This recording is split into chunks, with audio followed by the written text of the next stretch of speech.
from the heart of Dubai, where tomorrow is being built today, to the world. Welcome to the CTO Show with Mehmet. Here, we redefine technology and reimagine possibilities. With Mehmet, delve into the riveting realms of AI, cybersecurity, and digital technology. Experience the thrilling highs and lows of startups. Immerse yourself in the spirit of entrepreneurship and witness the future of business innovation being written in real time. Now, without further ado, let's tune in and explore the future. Hello and welcome back to a new episode of the CTO Show with Mehmet. Today, I'm very pleased joining me, Craig McLuckie. He is the founder and CEO of Stacklok. We're gonna talk today about a topic which is, I think, very, very important in the world of AI and development in AI automation. We talk a lot about also security. We talk about how to control the environment, and this is exactly what me and Craig will discuss today. So without further ado, Craig, a little bit about you, your background, your journey, and you have a very rich journey, just as a teaser to the audience. And then we're gonna deep dive immediately in what we're gonna talk about. So the floor is yours, Craig. All right. Well, hey, thanks for having me on. I really appreciate it. Let me just introduce myself quickly. So I'm Craig McLuckie, the founder and CEO of Stacklok. And by way of background, I've been in distributed systems pretty much my whole career. I started my career at Microsoft and went to work at Google, where I worked on what became known as Google Compute Engine, kind of Google's entry into the infrastructure as a service space, and really kind of that sort of pivot towards more of an enterprise software company. I then got the chance to work on what became known as Kubernetes. So started that project with a couple of my friends inside Google. And obviously that worked out pretty well. A lot of folks use Kubernetes out there in the wild. And it is interesting to see it becoming an anchor technology for a lot of the infrastructure management for AI tech. I started the Cloud Native Computing Foundation as a home for Kubernetes and to support incubation, innovation, open source. Built a company, sold that company to VMware, where I worked on what was known as the Tanzu portfolio. And then I stepped out and started Stacklok, which is hopefully what we'll get to talk about today, which is really an organization that's focused on bringing the capabilities that enterprise need to be able to bridge agentic and assistive technologies to their existing world of IT systems. Great, and thank you again, Craig, for being here with me today. I'm gonna start kind of from your background relating to what you're currently doing. So you mentioned agentic AI, and it's now, I remember in 2024, with the start of generative AI, and then 2025, we started to the talk about, agentic AI and how it's gonna, take us to the next level. So when you look today at what's happening with AI agents, do you feel, it's history repeating itself when the same adoption, because, you started the Kubernetes and the Cloud Foundation. And so are we, and now we talk about MCPs and all this stuff. So are we kind of repeating the history again? I always joke that history doesn't repeat itself, but it often rhymes. I think it is reminiscent of some of these kind of big epoch transitions, right? Like I got to work on a .com during the .com era, like very early in my career. I got to see client server technology start to take hold. Got to be a participant in the kind of cloud journey, building cloud technologies and cloud native technologies with Kubernetes. It certainly does feel like an epoch boundary, but if anything, I would say it's happening a lot quicker. And the promise is significantly more disruptive than anything I've seen. Like, I think this is actually a pretty profound moment for technologists. I think if you look back at humanity, we've defined our kind of epochs by the dominant technology. There was the Stone Age and the Iron Age and the Industrial Age and the Digital Age. And I do think we're kind of entering into the AI age. So I think it is reminiscent, but I think it's far more significant in many ways than anything we've seen before. Because at the end of the day, it's just a new class of capability, right? Like it's a way to, like everything we've built to date has been built on kind of distributed system foundations and some new ways of passing messages or persisting data to disk. And this is just a whole new class of technology that just creates entirely new capabilities. And I think the impact will be profound. I think a lot of people overestimate the impact in the short horizon with something like this, but perhaps underestimate the impact on the longer horizon. So reminiscent, but I think far more significant.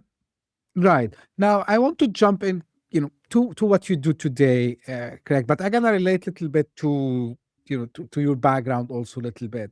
So if I want to see the landscape of how we are deploying these agents, so of course, we talk about MCPs, right? And I gotta, which is like the model context protocol. So what kind of problems, MCPs were aimed to solve, but what are like some of the, I would say, issues that they came up? And I'm asking you this question in a similarity to when we started. I come from a infrastructure background as well, so like every new technology that comes, we try to solve what was a bottleneck before, but after a while we figure out like we need another management layer. So walk us through, what's happening in this field today, and where the need from to come up with a Stacklok to solve this problem. Yeah, I think when you start looking at what the promise of agents are, right? Like it's effectively a system that can take data and turn it into knowledge, and then can take knowledge and turn it into action, right? So in the most simplistic terms, when you kind of break it down to the most fundamentals, it's a way to take data in a variety of different sources and turn it into something that has kind of distilled awareness around it, which is what we think of as knowledge. And then based on that knowledge, you can actually make decisions, and then you turn those decisions into actions. And an action could be filing a ticket, initiating a transaction. There's pretty much anything on the back end of it. And so the real challenge that I think organizations face is that question of how do you take data and turn it into knowledge? And the window, the gateway between kind of data and knowledge is the context window with LLMs. That's really what needs to be navigated. I think of it as a context real estate management problem. And it's not about just, kind of grabbing a whole bunch of data and dumping it into the context window. It's really about organizing it and presenting it in a way that it's going to produce the best possible results. And so I think that's kind of problem one, which is, how does a real world enterprise turn data into knowledge via the context window and provide access in real time to those cluster of systems? And we've certainly seen these patterns around, RAG becoming very popular, which was really a way to take data and turn it into parameterized data that could be kind of augmented into the flow. But it quickly falls apart when you're dealing with real-time systems. So it's really about like that real-time access to the data that businesses are using. And that obviously introduces a whole bunch of kind of challenges around, this data exists in systems that are regulated or controlled or are sensitive.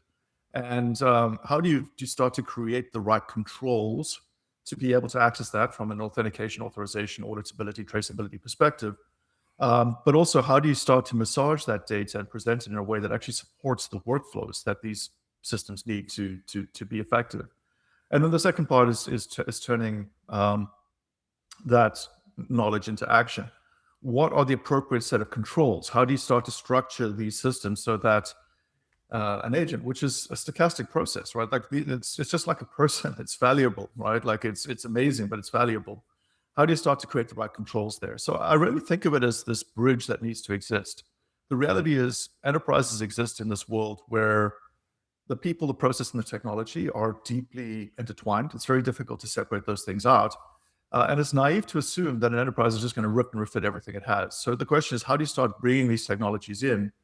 And MCP has emerged as a wonderful enabler, right? Like when I encountered the protocol for the first time, I was like, wow, this is kind of like the days, like I remember seeing Docker for the first time when, I'd been working on technologies like Kubernetes, and I was like, wow, that's just amazingly useful thing to have, where you can start to package things up and reuse them, et cetera. And I think like the protocol itself is very similar, like a natural language framework to describe things in a way that models can process them, and a natural way to expose tools in a way that models can understand and exercise them.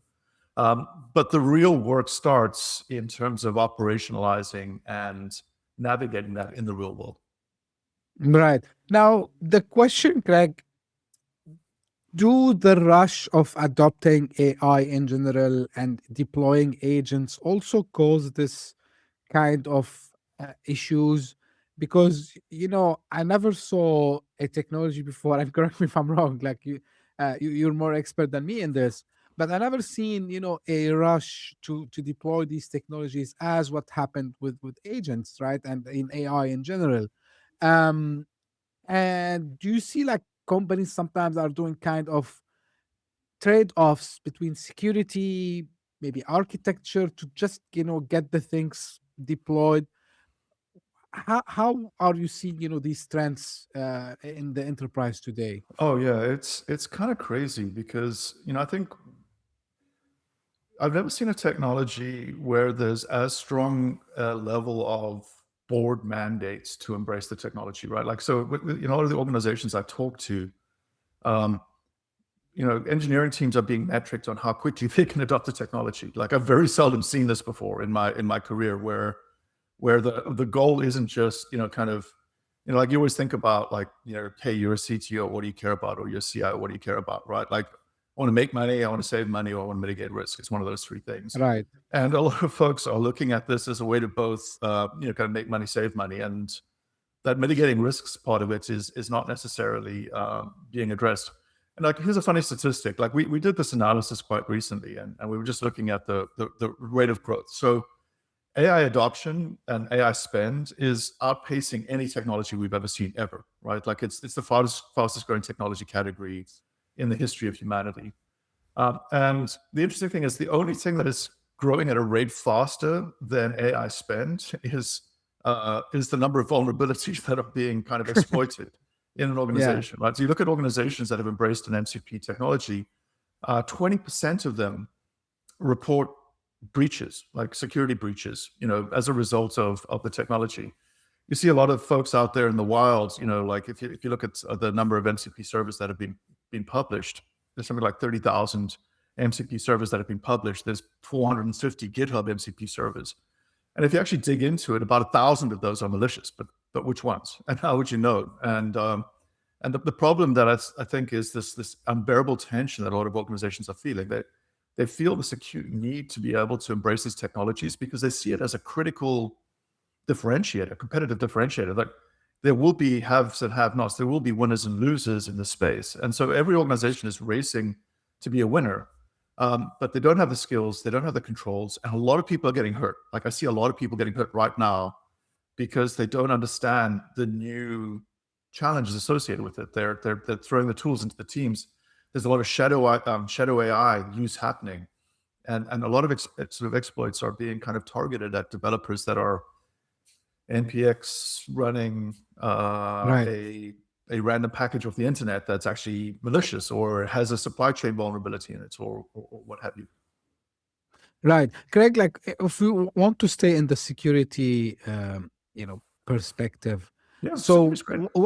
what should be worrying for us the most? Is it like the data leakage? Is it like unauthorized actions? Because we're giving also authorization for these agents to do some actions sometimes, or is it like the hallucination, the context of, yeah, like they can just uh come up with something which is nonsense, and then give it to the other agent, and then again start to do nonsense. So what should be worrying for us the most among these?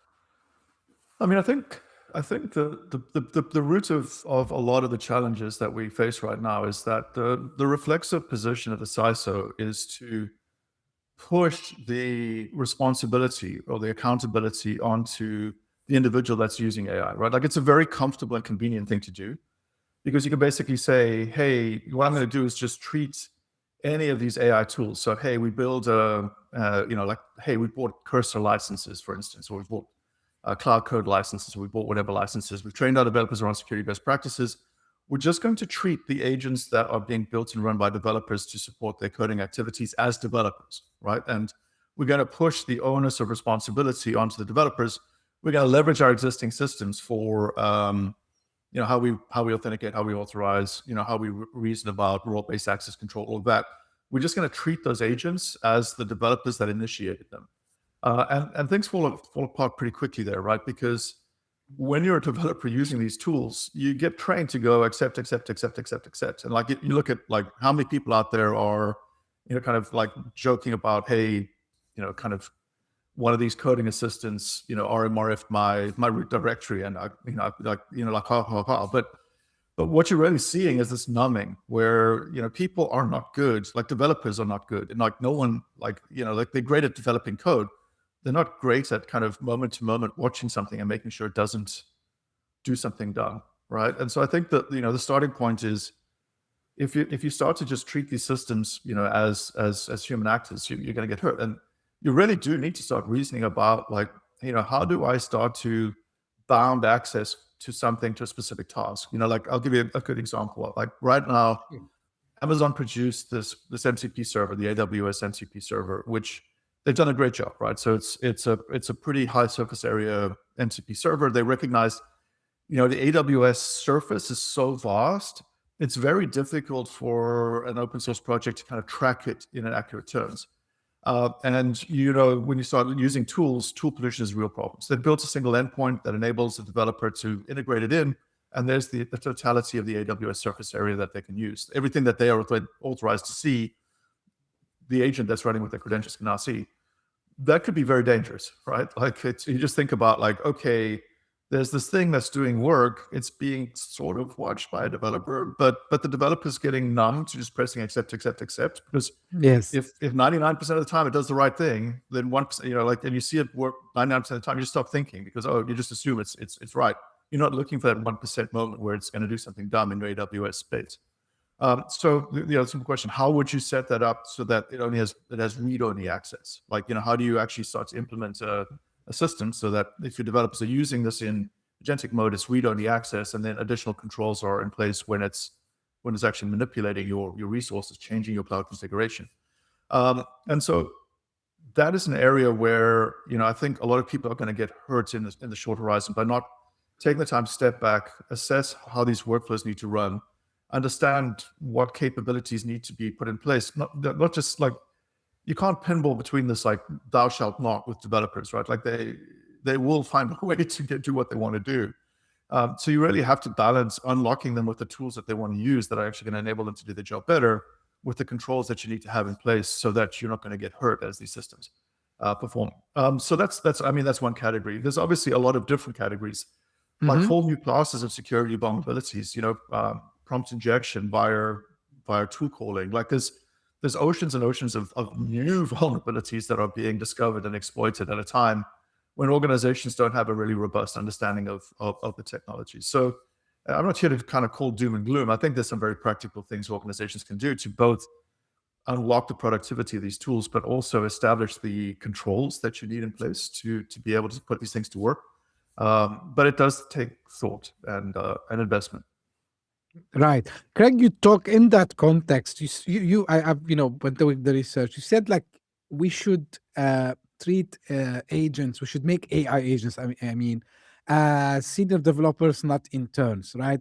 And this is going back to all the things that you just mentioned, and how us as humans, we should give some, probably context. We need to do now how we can enhance this from our side, because do you think and this may be a human nature, because we assume that it's a machine, like it should be like smart enough to do the thing, and then we remove ourselves from the loop and then we keep it. So how much involvement should stay from us, the seniors in that life cycle? And here I'm talking about even like the development part also as well.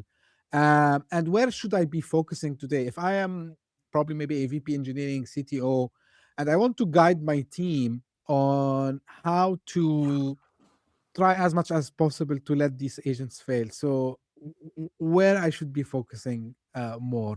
Is it about supervision? Is it about um, making judgments, so not giving the full autonomy and keep myself as a human in the loop? What's your say?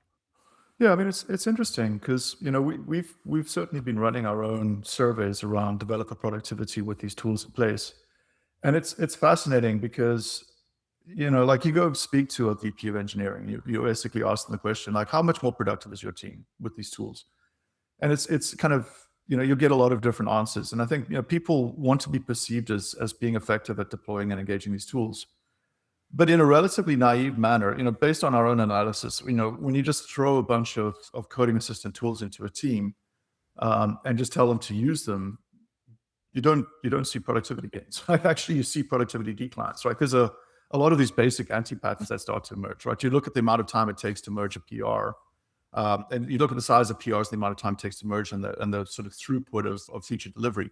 In many cases, it actually declines because, hey, there's a developer that's producing a 10,000 line vibe coded PR, and they're basically just pushing the owners onto their teammates to go through the review cycle to actually turn that into qualified code.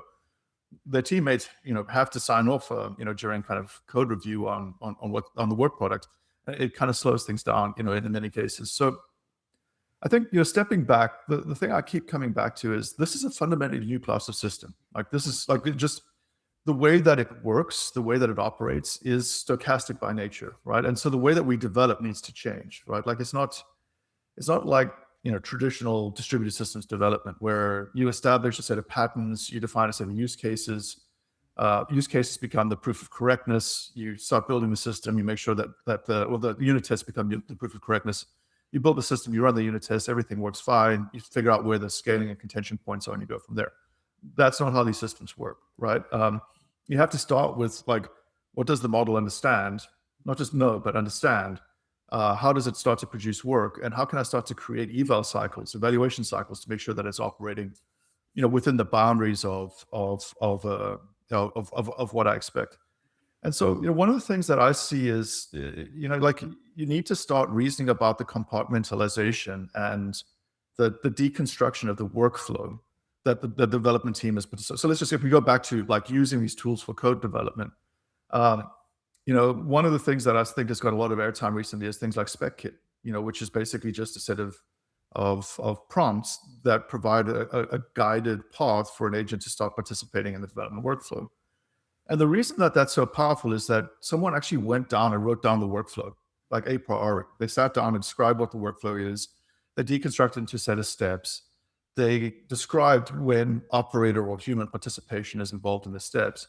And you started to be able to reason about that workflow in a way that is very kind of AI native. And so I think for organizations that are starting to embrace these technologies, it really isn't just about, like, hey, let's just kind of throw these technologies out there and see what sticks.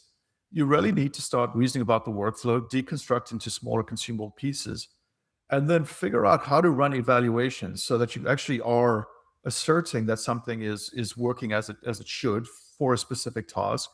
Make sure that it's operating within the characteristics that you want to see, and then set up controls. So, for instance, like, in the engineering cycle, one of the things that we've been doing inside Stacklok is start to get a lot more formal around our planning cycle. Like, this is what planning looks like. These are the resources that are produced.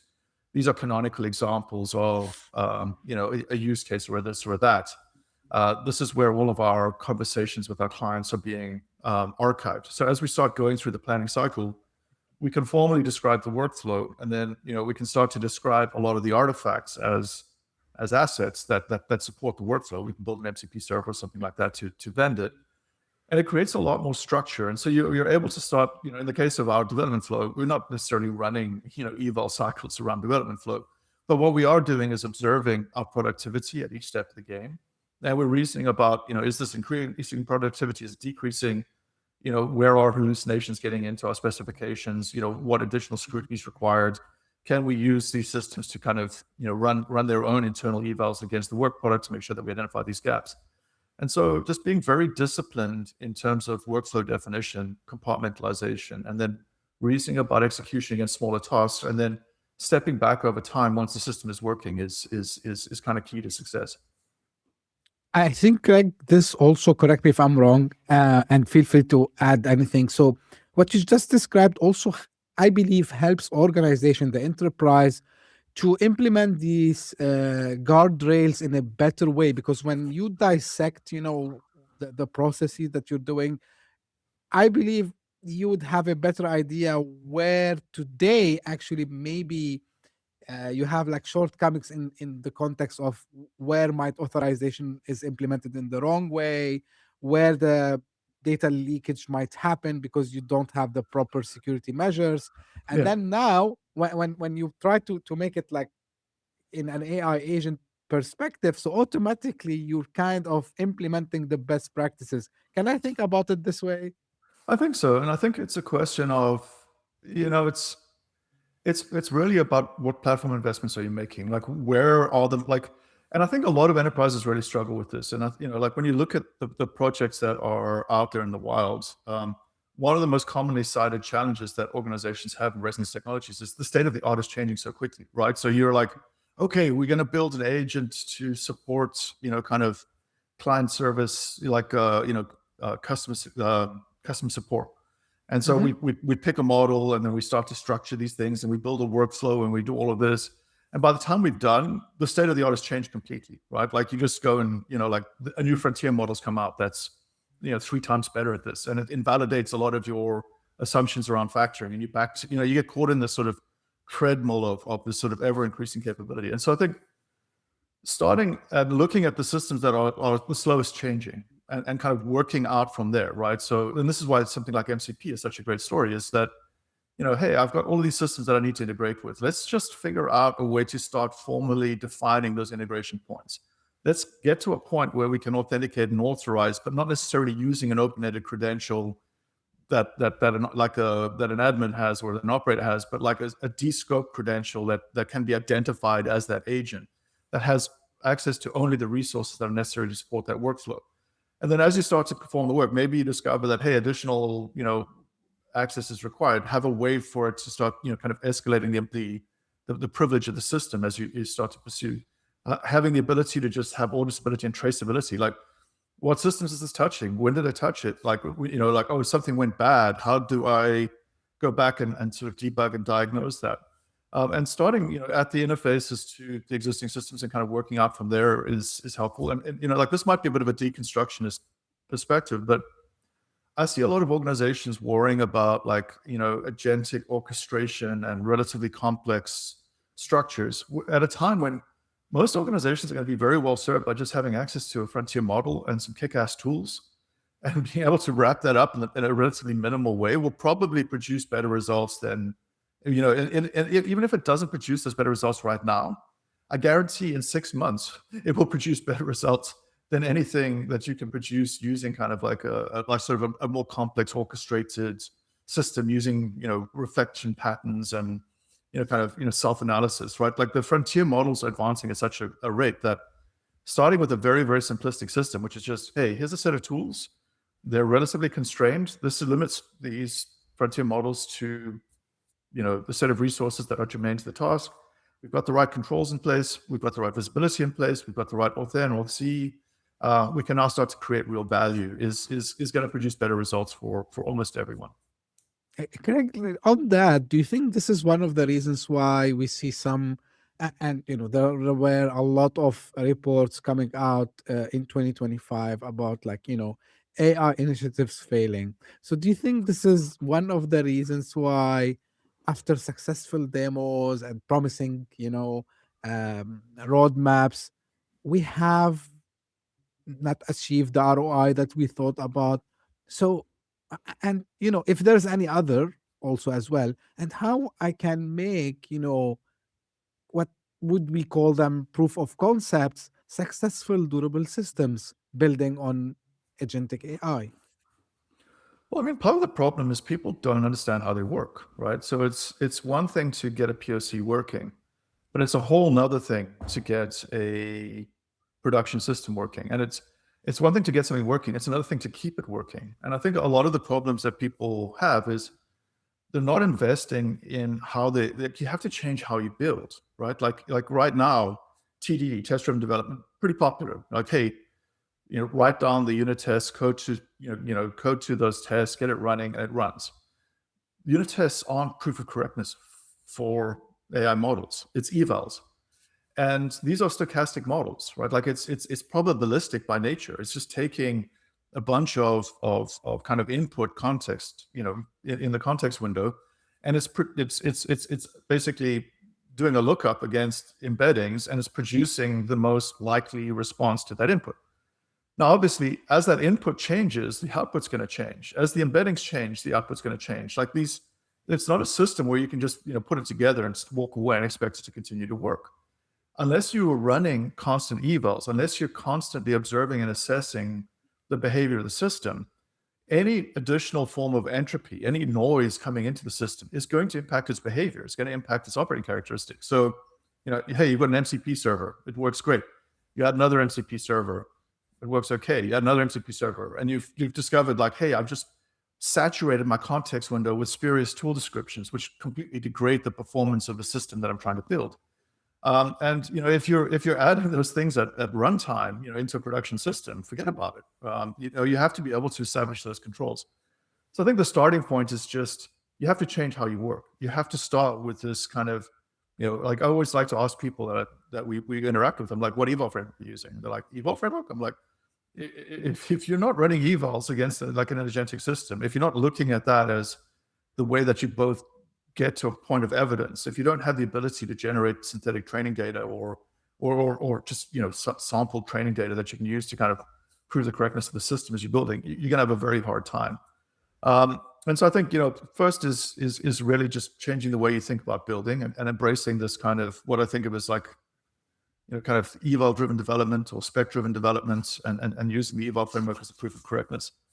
The second thing is context is hard, right? Like a lot of people have been struggling to just render context. Now, context isn't data. Like it needs to be presented in a way that has the highest relevance to the task at hand. So I'll give you an example. Like if you're a developer working on GIS, like adding mapping features to your application, feature means something. It's a collection of vectors that describe some topographical element that's made. When you're interacting with that, feature means something else to almost every other developer in the world. It's something that you're working on. Like, how do you contextualize it? Like, how do you describe that this is a feature which means these things? And so, just dropping a spec in, dropping a document in that has, feature X without additional markup that actually contextualizes what feature means over here is going to produce bad results. And so that sort of second big kind of gap I think of is the context chasm. Like, how do you go from just grabbing data and actually turning it into the most valuable context real estate you can through a variety of techniques? Like, there's a lot of different ways to start to reason about turning data into context. And that's another area that I don't think organizations are investing enough in. And so between those two, I think that results in a lot of the challenges that organizations see in terms of going from POC to prod use of agents. Great. Craig, I'm gonna ask you, your solution, you decided to make it also ToolHive. It's called ToolHive, right? Free and ToolHive. open source. Of course, you have the enterprise version. How much, the background you came from, from Kubernetes and Cloud Native Foundation, how this has, affected the decision? And have you felt that there will be a kind of a counterbalance of power in the AI area? So, how much this affected, the decision to open source the solution in a Yeah, I mean, it's not surprising. When I was building Kubernetes, I think a lot of folks inside Google thought I was crazy wanting to open source something that, like Google had a lot of IP, intellectual property around, Right. and some of those technologies, and taking a lot of that knowledge and distilling it out into an open source technology that we were effectively giving the community wasn't obvious to a lot of people when we did it. There were a lot of discussions around why it made sense to do that. And for me, I think it really comes down to a couple of things. Like, I believe that a platform needs to exist in the space. Like, I really believe that, enterprises need a platform that enable them to connect agents to their existing systems, both in terms of rendering context and asserting control. And I believe that, over time, open source platforms tend to outperform proprietary platforms. Like, that just seems to be like, but when you look at the world out there, there's an open source alternative to every proprietary technologies, Linux to Windows, Kubernetes to, a lot of the sort of proprietary alternatives, or even those were open source, but there was single vendor open source. And so I think, open source and community-centric open source drives differentiated results. For me, I'm a startup. I've got some great engineers. We're working really hard, but we would certainly benefit from having other organizations participate in this platform building exercise. So, we've been talking to Red Hat. Red Hat is helping us build ToolHive. I think, ToolHive is probably the only open source MCP platform that has external maintainers on it. It's not a single vendor initiative. Red Hat feels as much ownership of this as we do. When the time is right and we find the right foundation, we'll look to bring the core runtime into a foundation. And by doing that, we get a lot of value. It's not just about, hey, there's extra engineers. Like, those Red Hat people are really smart. They understand enterprise. They understand what the challenges are. They're working in the space. They bring their own perspectives, and they make it better because of who they are. And as we've kind of been looking at the use of ToolHive, there's a lot of other organizations out there that are starting to embrace it. Like we find, kind of every other day we have a conversation where there's some new exciting West Coast tech company that's adopted ToolHive and is using it. And they want something in the community, or they want whatever. And so if you're building a platform, having it built in an open source core just creates a far more rapid path to engagement and adoption. And I don't feel like Stacklok has to own this. It's not our intent to own the platform story. Like, we want to create value around it. We want it to become ubiquitous. We want everyone to embrace it. And by starting with kind of community-centric open source core, we have a better opportunity to create something that will have a Kubernetes-like durability than just another flash in the pan, Right. AI startup. Right. Greg, like you mentioned about your team. So compared to how you built engineering teams before, and how you build engineering teams today, so in this age of AI, like what skills are becoming less important, and which ones are non-negotiable when building your team today? It's interesting. And it's, when you start looking at the space, there's definitely this process of becoming AI capable, AI aware, kind of AI sort of maximalist, if you will. Like, there's a change in mindset. There's this growing awareness of how to deploy these tools. Like, there's an inordinate amount of emphasis on context engineering versus systems engineering. Like this nominal idea that knowing, understanding what these models understand, not just what they know, and how to kind of start to contextualize it is important. But I think that's something that can be learned, right? Like, it's not something that it's like you have it or you don't have it. Like, being an expert in context engineering is something that you can grow over time. And I think it's a lot easier to teach a great engineer that has really strong engineering foundations, fundamentals, that has excellent attention to detail, that has, kind of deep sophistication, that's able to reason about relatively complex systems and how they interact, that has experience with those class of systems to become, an expert in context engineering. But the one thing that I think is, you have to be AI curious, right? Like, I think the thing that is that sort of there's these kind of two hard lines for me. Like, one hard line is you have to be a great engineer by the way I think about a great engineer. So being able to actually see the systems, understand the patterns, reason about the deconstruction of the problem to smaller pieces, execute against that with attention to detail, like that you continue to have. But this new thing is you have to be AI curious. Like, I don't know how to better describe it, but if you're an engineer that just delights in writing code by hand and you just want to sit in a room and produce beautiful code by hand, you're not going to have a job in 5 years. Like code is going to become IL. It's going to become like bytecode over time. We're not there yet. Don't get me wrong. Like, we still got a way to go, but like, we're not seeing the asymptotic convergence of these systems in terms of their production of code.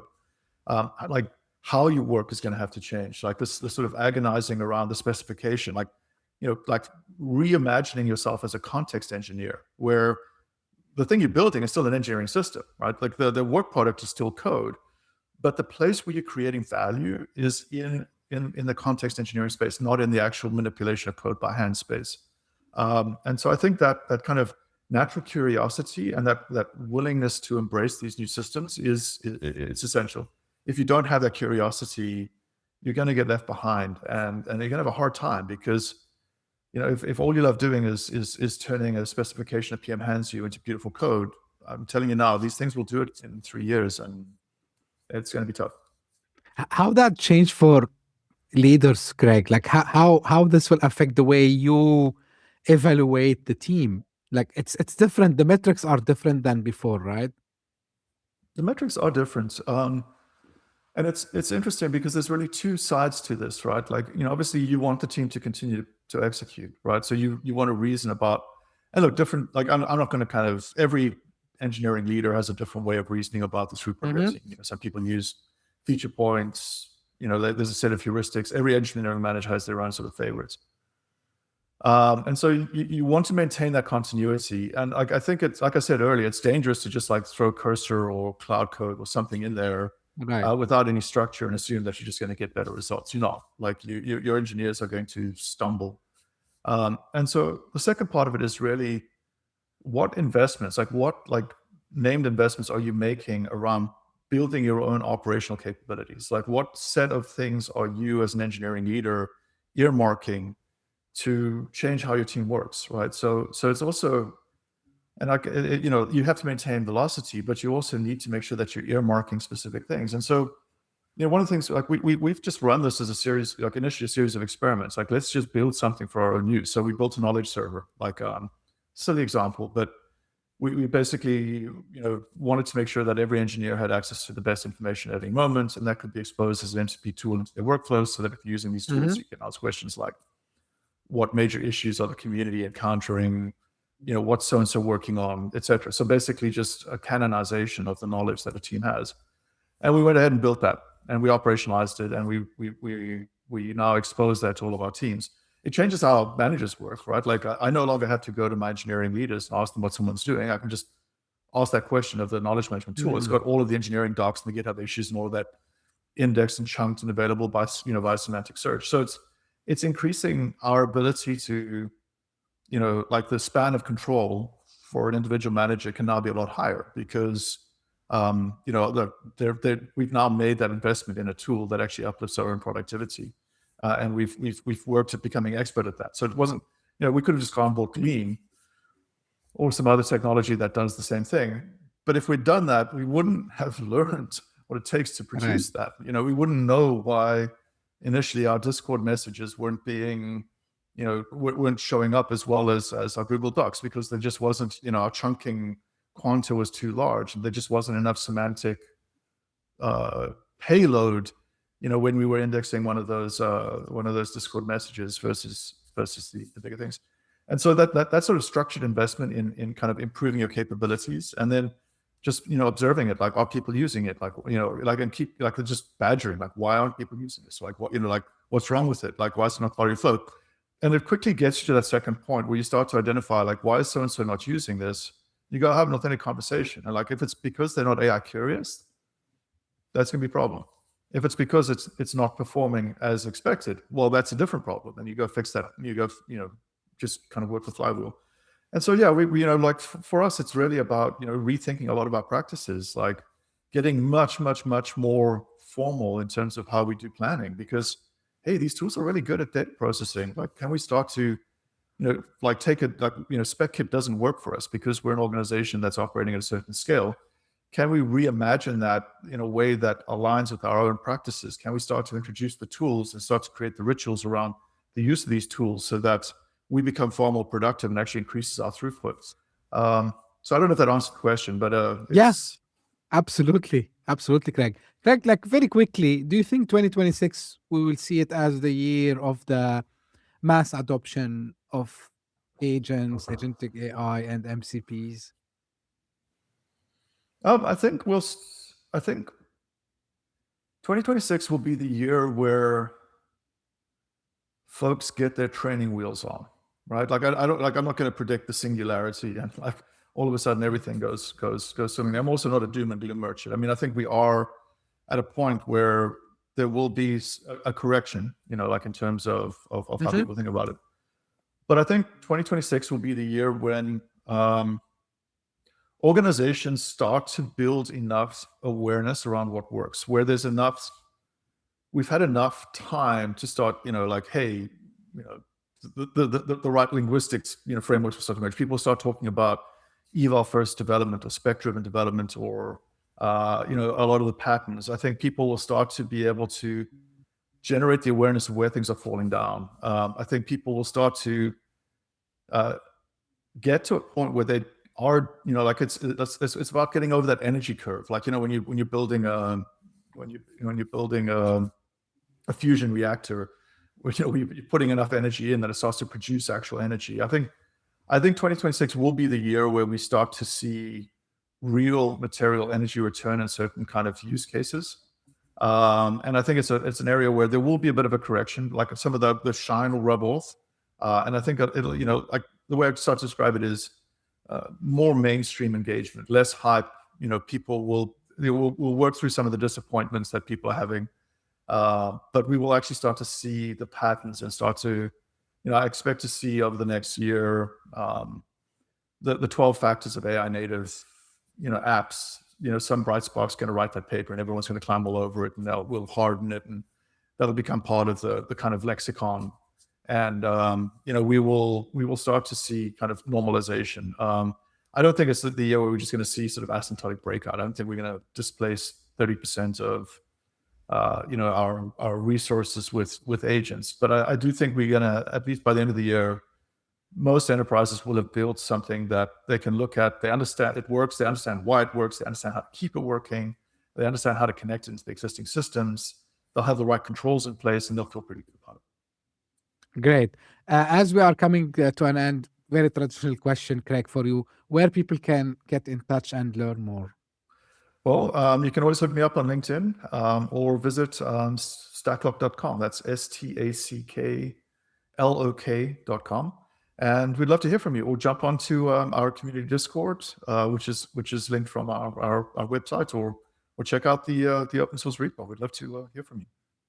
Great. Thank you so much, Craig, for the time today. All the links you just mentioned, they will be available in the show notes. So people, they don't have to look for that. You'll find every single link in the show notes. And again, Craig, I can't thank you enough, for sharing the time. I know how busy it can get, especially for someone like yourself. So I appreciate it. And this is how I end my episodes. This is for the audience. We are of course, we recorded this in 2025, posting this in 2026. So happy New Year for everyone. And I wish you had a very good, holiday season. And as I say always, if you just discovered us by luck, thank you for passing by. Share this podcast with your friends and colleagues. And if you are one of the people who are followers, fans for the show, thank you very much for the support previous years and in this year also as well. I hope we can do great results together. And as I say always, stay tuned for a new episode very soon. Thank you. Bye-bye. Thank you. Hit that subscribe button, share the show with your tech-savvy friends and fellow entrepreneurs, and leave us a review on your favorite podcast app. Your support means the world to us.